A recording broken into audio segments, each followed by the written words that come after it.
So hey guys, this is CB650R Neo Cafe Racer, and it's basically a well-known model from Honda. This one is brand new, 2022, and it's been basically the same bike over last couple of years, but I've never did an actual video of it. So here it is, and here's my point of view on this bike and my opinion on things. Forgive me this bag right there, but I'm on a trip right now and I have nowhere to put my gear, so I'm really sorry for that, but I have to have it there, so I'm sorry. But okay, so back to the bike. For me, CB650 is a really great bike even for beginners, and also for like more experienced riders, and that's just because of the interesting amount of power it has. It's not really like the basic bike with small horsepower numbers, but 90 horsepower is quite a lot. And so this bike really pulls and goes fast till, let's say, 100 miles per hour. Then it kind of dies off a little, and till 130 maybe, then that's basically the top speed for the bike. But yeah, well, CB stands for city bike, which this really is a city bike. It's a great neck bike for the city and commuting and all that. It has a great it has good gas mileage. I managed to make around 5.5 liters per 100 kilometers, and if you have a light foot and maybe do more back roads like this, you can manage to do 4.5 or even maybe a little bit less. But I think when you ride it a little faster, or you know, going to the higher RPMs, you will have gas mileage around 5.5 liters. I think that's more realistic. But yeah, it's basically a great inline 4 bike with no quirks and features which you can like mess with. You pretty much have everything set. You have no options to set up your front fork or anything like that. So, but as it is, this whole package as it is, there's no point where you would say, okay, this sucks. It's really good bike overall, and it will get the job done for sure.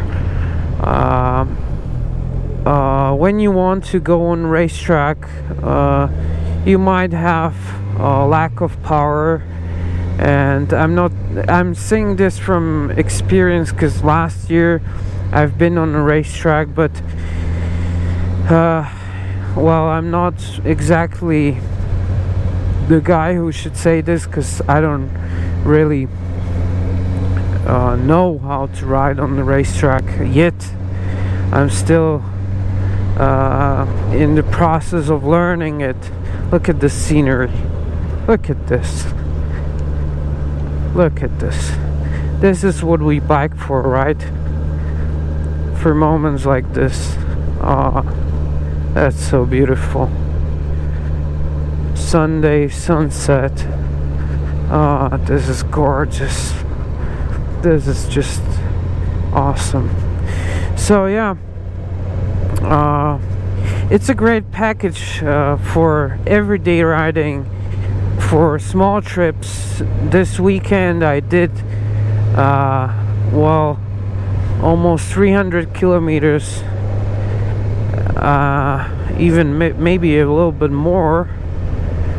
And so, and the riding position is really comfortable even for trips like this. And for a naked bike, you don't feel like you know, that you should do like 30 kilometers around the city and then go home because you're tired. I think this handles longer trips very well.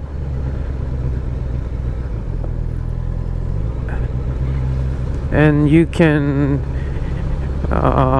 do like a lot on this, and it's not like on a sports bike that you have to be leaning forward. You can just basically sit straight up, and yeah, you will be a little slower because of that in the curves when your friend with R7 or R6 will be going faster. But hey, it's not like, you know, it's not necessary in my opinion. I don't like the guys who race on the streets. Sometimes I like to go a little faster, but it's not really necessary. I think a lot of guys on the YouTube platform are making a racetrack off the public road, and I don't like that. I think it's unnecessary, and you can have fun even in lower speeds and not like going like there's no tomorrow, if you know what I mean. I don't like it, because I mean, I don't think you should like ride like a snail. You have to know the potential limits of the bike. You have to know them, because when you brake and for instance you're going like 70 miles per hour and car in front of you like brakes really hard or something happens, you have to know like, okay, now I'm fucked, or okay, now I'm good. It's good to know. It's good to know that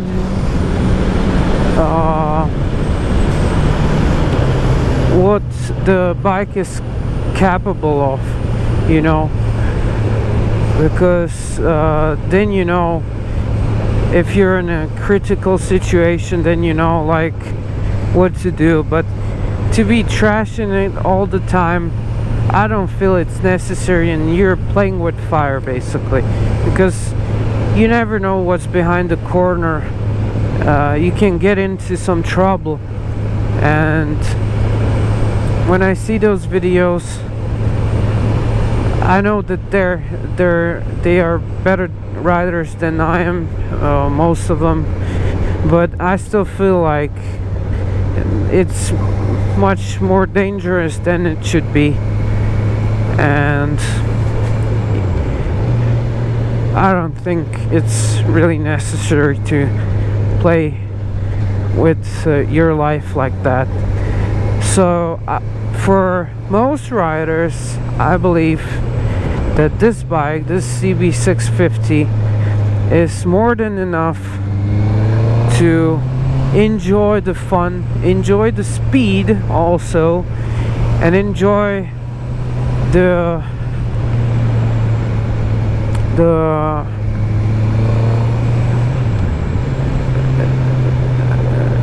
enjoying the hobby of motorcycling. So when it comes to having it as your first bike, I think it's not a bad option, since it's an inline 4 which makes it a really smooth, easy to ride bike even for a beginner, because you get you have that smooth power delivery, and when you don't want your bike to be all around the road and, you know, like pulling you crazy, you just keep it in lower RPM range and you're fine. But with V-twin, you have to have your right hand really more in control of the throttle, because when you be like not really sensitive, when I would do this on the V-twin, it would do a lot more of problems to me, and it would get all clunky. But here it doesn't really matter, so for a beginner I think it's a great bike. And but when you don't like the sound of inline 4, which I do, I think it sounds nice, because it sounds like a katana smashing through the stuff with ease. But if you like the thunderous V-twin also, or even more, and you don't like this sound, I think MT-07 will do just fine, and it's even cheaper. But also here I would like to point out that you have quite nicer materials used on the fairing, and I like the design of plastics even more, because on the MT-07 it's a little rough, to be honest. But I still love the MT-07, and I get the critics, but I still like it, and I think the engine is really, really great. And I had it in R7 and also MT-07, but I still have to ride the new 10 700. I still didn't manage to do it, so I'm looking forward to that experience. But this CB is a really great bike for a person who wants to have a simple, reliable option which does everything in a well-behaved manner. And there is not like a point, like the negative point, which I would really like, that would really stand out. It's really overall great bike, and you will like it for a long time. It will make you happy. And I didn't ride the 1000 series, I mean the CB1000R, and I still yet have to do it. But this 650 is just fine. It will make you laugh, it will make you really happy. So guys, I hope that you found this video to be useful. If you have some comments to point out, please let me know. And stay safe out there, guys. Peace. Bye.